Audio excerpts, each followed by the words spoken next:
dernière, la fin du Ramadan et le jour de l'Aïd se déroulent dans un contexte particulier. La pandémie de Covid-19 bouscule les habitudes des Tunisiens et les festivités sont soumises à restrictions. Les rues sont presque vides, les mosquées sont fermées, la population est confinée.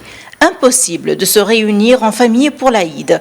Pour ceux qui circulent dans la rue, une autorisation est obligatoire.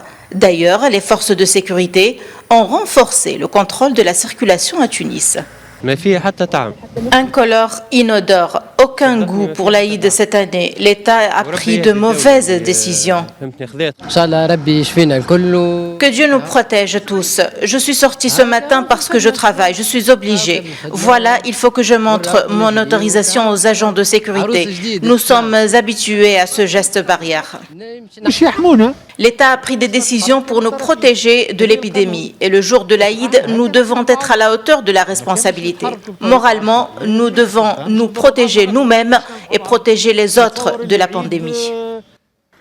Les répercussions du confinement étaient très lourdes. La veille de l'Aïd, le chef du gouvernement, Hicham Mechichi, a annoncé 4 mesures au profit des personnes touchées par la pandémie du coronavirus, en particulier les petits commerçants et les artisans.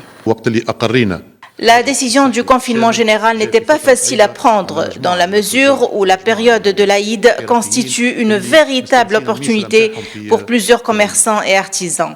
Cependant, c'était une mesure nécessaire puisque la santé des Tunisiens est importante et qu'il fallait préserver ce capital. La Tunisie a annoncé la levée de la plupart des restrictions décidées pour lutter contre le coronavirus dès lundi 17 mai. Après la fête de l'Aïd el-Fitr, à l'issue d'une semaine de confinement général qui n'a été que partiellement appliquée.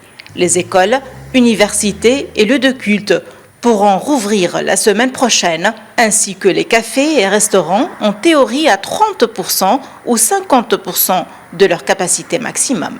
L'Aïd cette année a été soumis à des restrictions sanitaires. Les rues se vident, les visages se masquent. Cette pandémie a profondément bouleversé notre quotidien, nos habitudes et nos traditions. Depuis Tunis, Najwa Becha pour Médian.